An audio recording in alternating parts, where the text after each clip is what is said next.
más presentaciones, mi hermano, por favor. Buenas noches, mis hermanos, Dios les bendiga. ¿Cuántos están contentos de estar en la casa del Señor? Nos sentimos gozosos, ¿verdad? Cuando tenemos esa comunión los unos con los otros.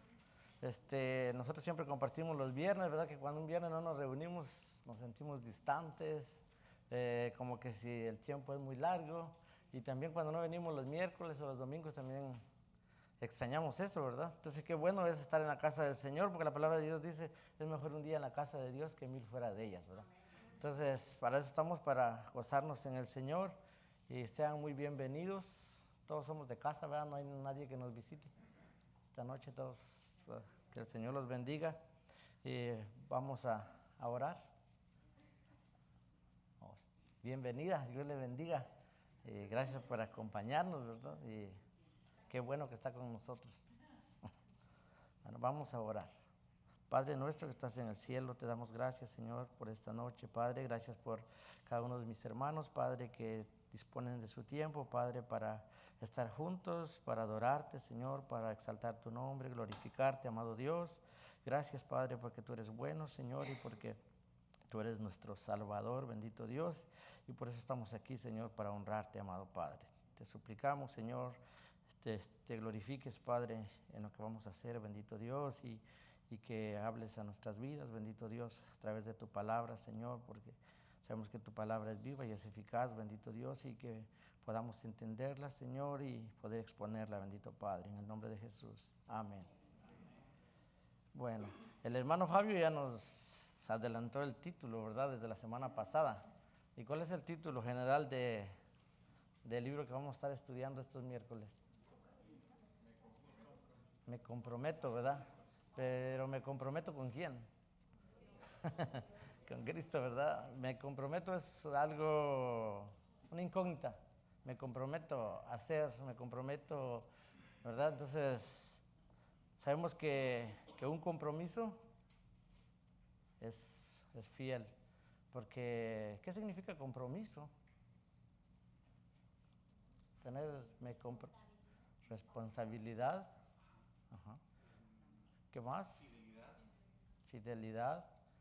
¿Quién se comprometió a venir a salvar a la humanidad? Porque el Padre lo había prometido, ¿verdad? Y lo hizo por amor. Entonces prácticamente amor significa compromiso. Igual que, por ejemplo, cuando nos casamos. ¿Por qué nos casamos? Por amor, ¿verdad? Por amor. Por amor nos comprometemos y ahí juramos, ¿verdad? Y esperemos que los matrimonios tengamos eso en nuestra mente, ¿verdad? De comprometernos por amor, porque el amor es sacrificial, pero dura para siempre. Entonces el título es Me comprometo a pasar de ser al hacer, ¿verdad? ¿Qué somos ahora? Somos hijos de Dios, ¿verdad? ¿Lo creemos? Amén. Somos, ¿verdad? Okay. Somos hijos de Dios, entonces vamos a ser como los hijos de Dios que somos, ¿verdad? Vamos a tener, pero antes de estudiar del ser al hacer, vamos a ver una palabra, la actitud, que eso es fundamental lo que vamos a estudiar esta noche, la actitud. ¿Qué significa la actitud? Actitud, ¿qué es para? Disposición, ¿verdad? Es el estado de ánimo en que se expresa de una cierta manera, ¿verdad? ¿Cómo nos expresamos? Eso es la actitud. ¿O es la postura del cuerpo de una persona? No. Cuando transmite algo, ¿verdad? Eso es cuando yo veo a alguien quizá enojada, ¿verdad? Le van a decir, pues digo, pues no viene de buenas. Está transmitiendo algo que viene quizá con preocupaciones, con problemas. Entonces, eso es la actitud, ¿verdad? Lo que reflejamos. Entonces vamos a hablar de la actitud. Hay actitudes correctas, hay actitudes positivas, actitudes negativas, pero vamos a hablar de la actitud correcta, ¿verdad? Entonces, ¿cuál sería una actitud correcta?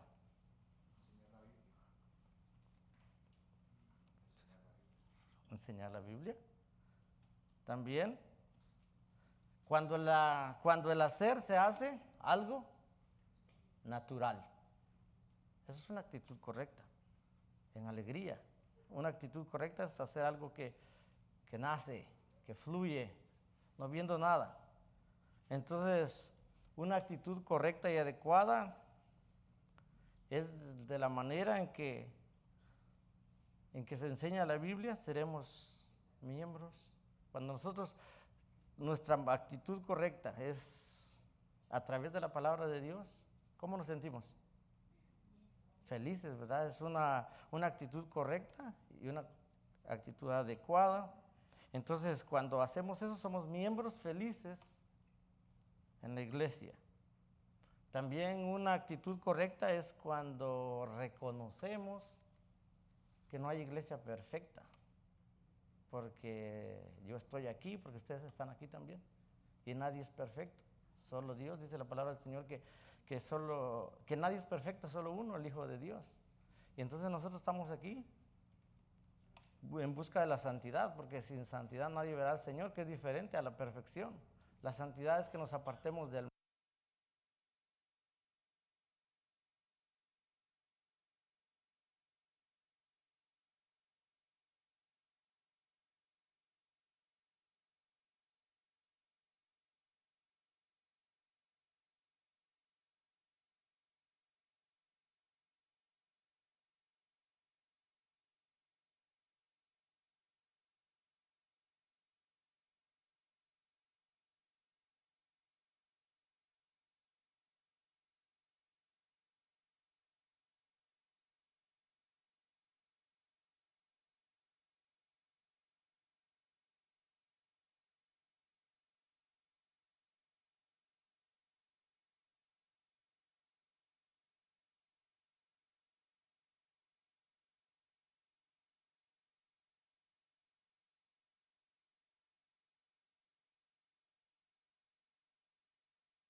gracia, se dio por nosotros, pues gracia, por amor.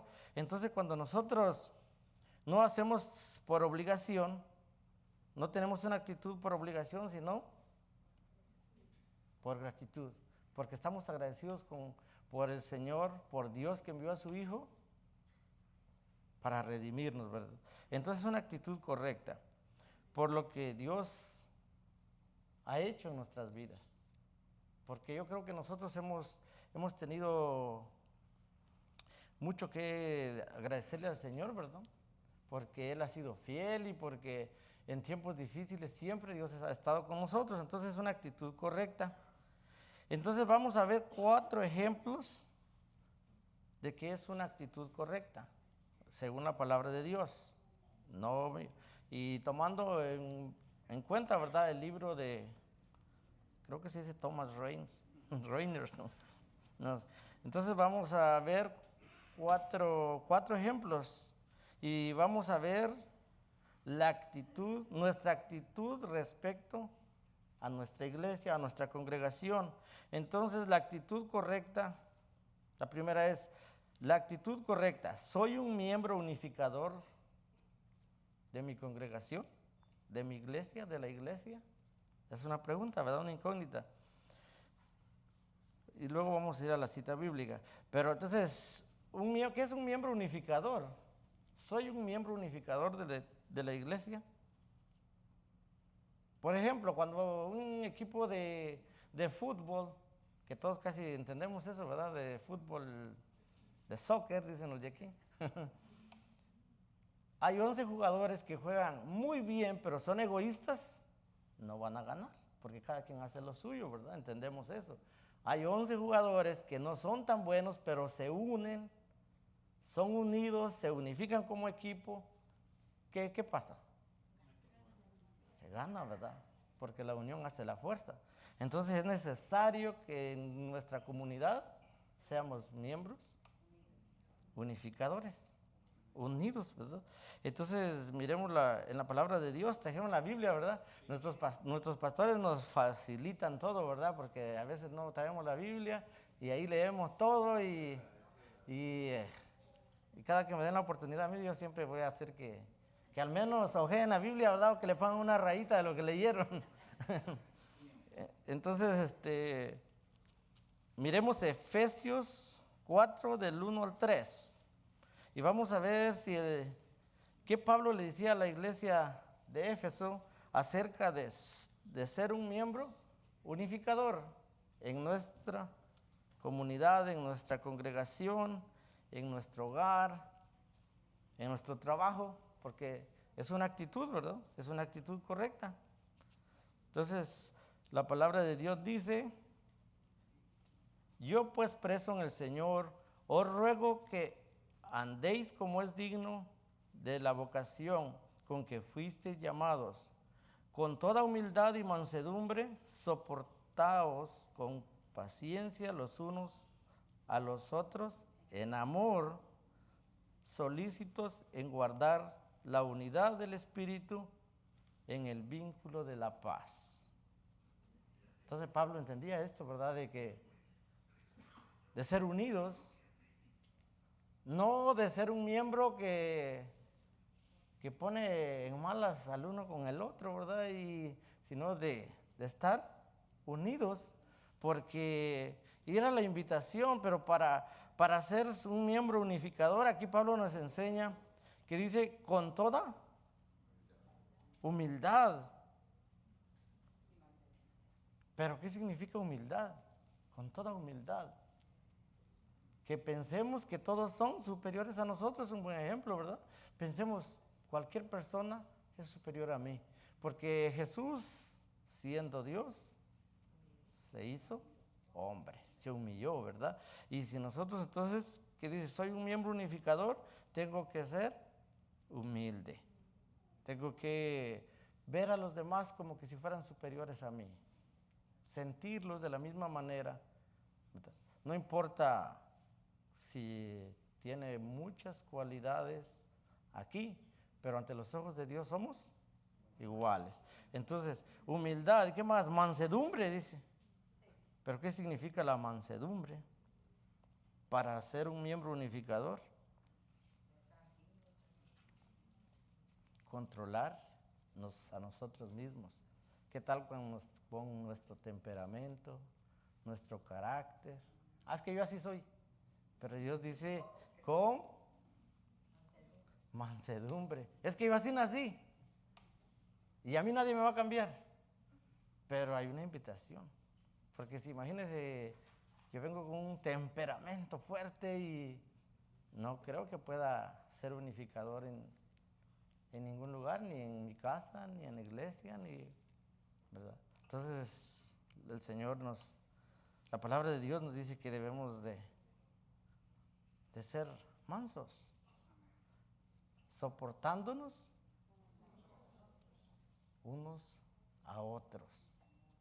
Pero solo con los buenos, ¿verdad? Solo con los de la iglesia Manuel, ¿verdad? Soportándonos, porque el Señor lo estableció, que amemos a nuestros enemigos también, como a nosotros mismos, no solo a nuestro prójimo, y nuestro prójimo son todos. Entonces, que nos soportemos, no importa que nos traten mal, ¿verdad? Es difícil, cuesta mucho, pero Pablo decía, todo lo puedo en Cristo porque Él me da fortaleza, ¿verdad? Entonces que como hijos del Señor que somos, pues tratemos de tener estas cualidades, ¿verdad? Soportándonos con paciencia, ser pacientes, ¿verdad? Tolerantes, pero a nosotros nos gana nuestra humanidad, ¿verdad? Nuestro carácter. Y tolerar no quiere decir de que vamos a ver a un hermano haciendo todo en contra del plan de Dios y decir, no, pues tengo que ser paciente. En este caso el Señor dice que nosotros deberíamos de hablar, ¿verdad? Y orar por ello, ¿verdad? Con nuestros hermanos, pero con los demás debemos de ser tolerantes. Que dice en la unidad del Espíritu, que es el vínculo de la paz. Entonces, Esto es la actitud correcta, es que soy un miembro unificador de la iglesia. Entonces, miremos Filipenses 1:27 también. Filipenses 1:27 nos habla también acerca de estar unidos, de ser un miembro unificador dentro de nuestra congregación. Dice, solamente que os comportéis como es digno del evangelio de Cristo, para que os sea que vaya a veros o que esté ausente, oiga de vosotros, de ustedes, que estéis firmes en un mismo espíritu, combatiendo, unánimes por la fe del evangelio.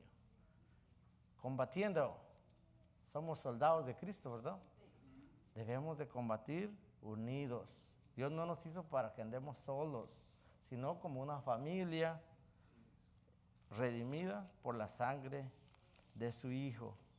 Entonces vamos a ver la segunda actitud correcta. La actitud correcta, ¿soy un miembro que se sacrifica por la iglesia?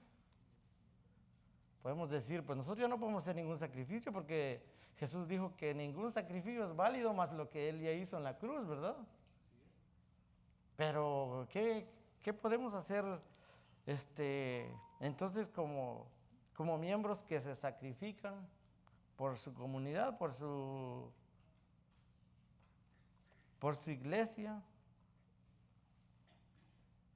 La palabra de Dios dice, haya pues en vosotros, en Filipenses 2, 5 y 8 dice, haya pues en vosotros este sentir que hubo en Cristo Jesús.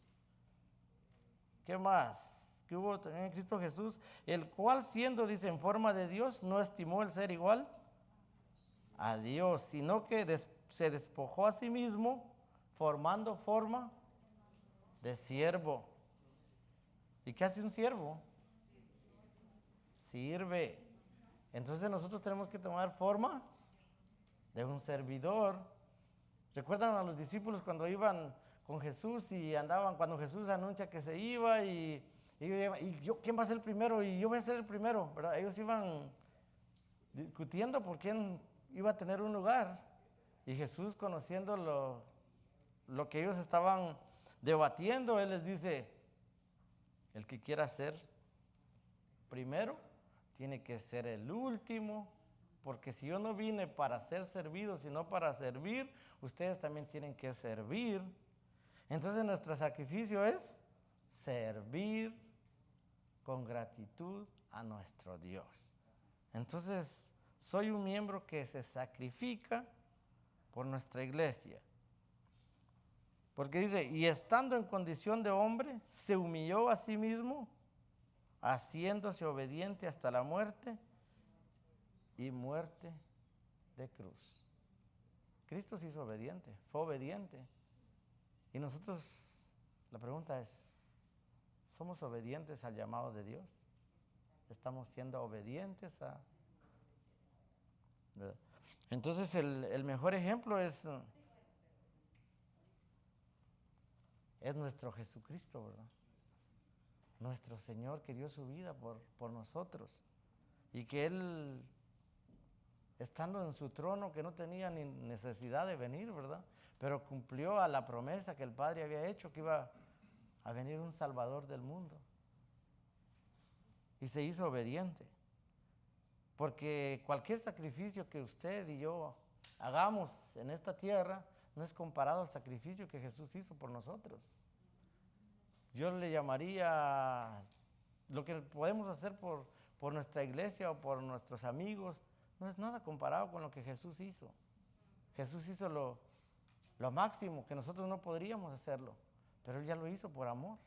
Y entonces nosotros, dice, tomemos esa actitud de ser un miembro que se sacrifica por la congregación, por los unos por los otros.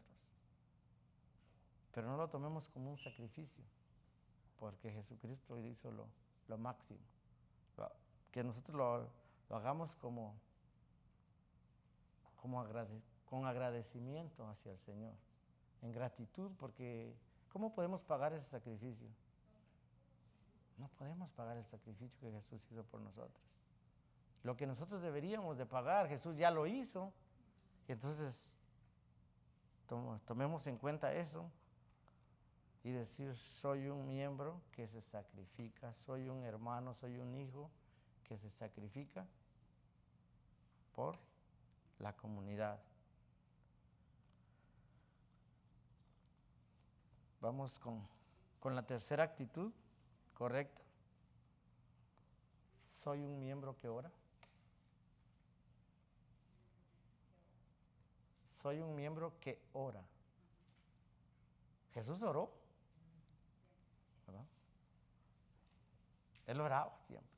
Y incluso la noche antes de ser entregado, ¿verdad? Él pasó orando y siendo el Dios. Entonces es algo que nosotros podemos tener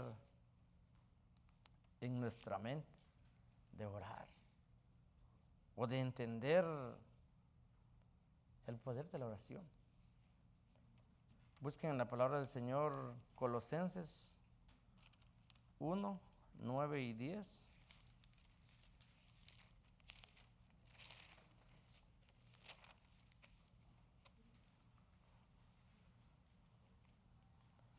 Dice la palabra del Señor en Colosenses 1, 9. Por lo cual también nosotros, desde el día en que lo oímos, no cesamos de orar por vosotros y de pedir que seáis llenos del conocimiento y de la voluntad en toda sabiduría e inteligencia espiritual, para que andéis como es digno del Señor, agradándole en todo, llevando fruto en toda buena obra y creciendo en el conocimiento de Dios. Pablo enfatiza y enseña a la iglesia de Colosenses, de Colosa. Desde que he escuchado, dice, oro por ustedes, oramos por ustedes. Es importante que nosotros tengamos esa actitud, que nosotros podamos orar, porque hay muchos que no pueden cantar, que no podemos cantar, que no podemos ir a hablarle a los demás. Pero yo conozco personas que se dedican a orar en su casa, oran por toda la iglesia y oran por los que no han creído en el Señor. Y eso es una actitud correcta que debemos de. Si no lo hacemos, hay una invitación de tomar esa actitud de orar. ¿Y por qué oraba? ¿Por qué oraba Pablo por la iglesia de Colosa? Para que estén llenos, dice, de conocimiento, de su voluntad y de toda sabiduría e inteligencia espiritual. ¿Qué sabiduría? El principio de la sabiduría es el temor a Jehová. Entonces, obediencia a Dios, ¿verdad? Que ustedes sean sabios. Y la inteligencia, dice el proverbio, es apartarse del mal. Entonces, Pablo oraba por aquella iglesia para que fueran sabios e inteligentes espiritualmente. Porque la sabiduría humana es muy pequeña. La sabiduría espiritual sobrepasa todo entendimiento. Y entonces Pablo estaba orando por eso. Y creciendo, dice, en el conocimiento de Dios. Entonces, qué importante, ¿verdad? Es que nosotros tengamos esa actitud de orar los unos por los otros. Si no lo hacíamos, debemos de comprometernos, porque ya estamos comprometidos con el Señor, porque somos sus hijos, lo hemos recibido, ¿verdad? Entonces, la invitación es para tomar esa actitud de poder orar los unos por los otros. Es menester que nosotros podamos. Si Pablo estaba enseñando hace quizá 2000 años, hoy también Dios nos habla y nos enseña que debemos de hacerlo. Pablo entiende eso, enfatiza acerca de que es importante orar. También en Efesios 6:18 dice, orando en todo tiempo, con toda oración y súplica en el Espíritu, y velando en ello con toda perseverancia y súplica por todos los santos. Perseverancia. Que no oremos hoy y nos olvidamos y hasta el otro año oramos por alguien. No dejemos de orar, porque es importante que oremos. Cuando nosotros exponemos la palabra a alguna persona, mucho tiempo, y hay un tiempo en el cual la persona dice, ya no me hables más de Dios, ¿qué nos queda? Orar. No está Marcho aquí, ¿verdad? Puedo compartir. Yo me recuerdo cuando tenía como tal vez unos 4 o 5 meses de que yo le hablaba a Marcio, un año, y le hablaba, y un tiempo que Marcio ya no quiso más y se corría de mí, ¿verdad? Y yo dije, bueno, yo creo que ya lo cansé. Dejé de hablarle y solo oraba por él. Oraba por su familia, oraba, y cuando estaba en problemas, cuando se estaban separando con su esposa, ella también decía, estoy orando, también nos estamos orando. Y solo nos quedamos orando por él por unos meses, y cuando él un día me llama y dice, quiero que venga conmigo porque quiero estudiar la palabra de Dios. Después de muchos meses. Entonces, cuando nosotros hemos hablado, hemos insistido en hablar la palabra, oremos. Es importante el poder de la oración. Que nosotros oremos por nuestros amigos, por nuestros familiares. Yo tengo familia que conocen de la palabra de Dios, pero ¿qué nos queda a nosotros más que orar?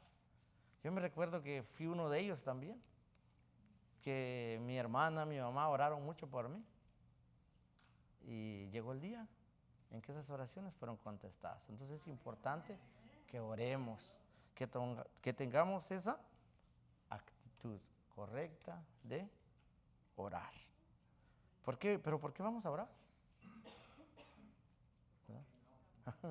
¿Pero por qué oramos también? Porque tenemos una lucha contra alguien que está en contra de nosotros, el que se constituye enemigo de Dios. Miremos 1 Timoteo 3:7 para concordar. 1 Timoteo 3:7.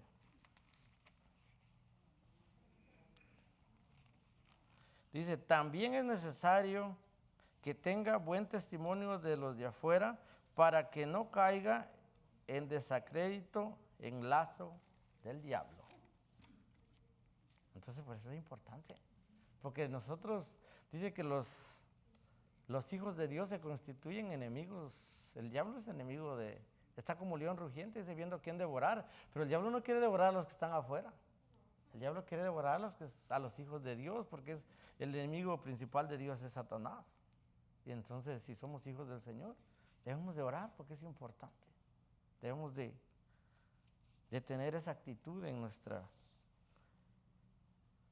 La última, la cuarta actitud. La actitud correcta. ¿Soy un miembro gozoso de la iglesia? Es una pregunta, ¿verdad? ¿Para qué? No es necesario de que una persona esté riendo, ¿verdad? Para expresar su gratitud. Juan decía que unos oraban y otros cantaban y estaban en la presencia del Señor. Entonces hay unas personas que no están cantando, pero están orando por alguien ahí donde están en la presencia del Señor. Entonces, cuán bueno es cantar y cuán bueno es estar orando también. Porque muchos dicen, es que no canta porque no tiene gozo. Eso es falso. Hay muchas personas que vienen gozosas y están allá calladas, pero están orando y se están gozando de lo que los demás están cantando, pero ellos están orando en la presencia del Señor, pidiendo, suplicando por alguien. Entonces, Dios ve eso. No es necesario de que estemos danzando, brincando para mostrar que nos gozamos en el Señor. Nos gozamos en. ¿Quién no se goza cuando está solo y habla con el Señor? Cuando se está bañando, por ejemplo, y se acuerda de las cosas grandes que Dios ha hecho. ¿Verdad? Nos gozamos, ¿verdad? A veces nos ponemos a cantar o simplemente empezamos a pensar las cosas maravillosas que Dios ha hecho con nosotros y con los testimonios del tiempo pasado. Imaginarse 40 años donde Dios les dio de comer maná, no tuvieron que trabajar, recibían, y su vestido no se puso viejo, ni su calzado. Eso es algo que uno dice, ese es el Dios que yo adoro, y nos gozamos en ello. Y a veces no estamos riendo, simplemente estamos, a veces nos quebrantamos y lloramos de tanta alegría de que tenemos un Dios que todo lo puede, que es poderoso, que es grande, que es el Dios de lo imposible y que es digno que le adoremos y que nos humillemos ante Él. ¿Verdad? Entonces es importante que tengamos esto de gozarnos en el Señor, y la palabra de Dios dice en Filipenses 4:7, todos lo sabemos, ¿verdad? Regocijaos en el Señor siempre. Entonces es importante, Filipenses 4:7.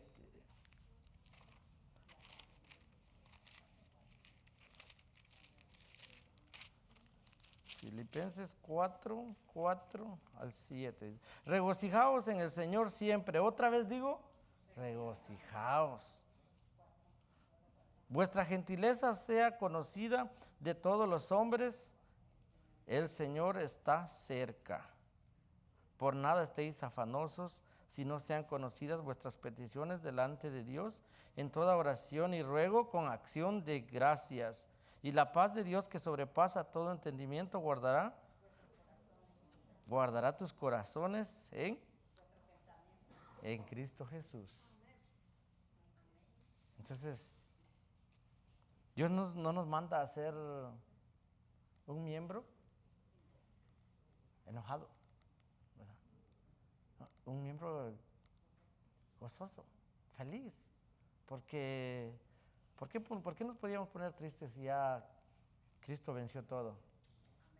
Aún que venga lo más difícil, que es la muerte, o debemos de regocijarnos en el Señor, de aceptar lo que el Señor tiene para cada uno. Entonces gocémonos en el Señor.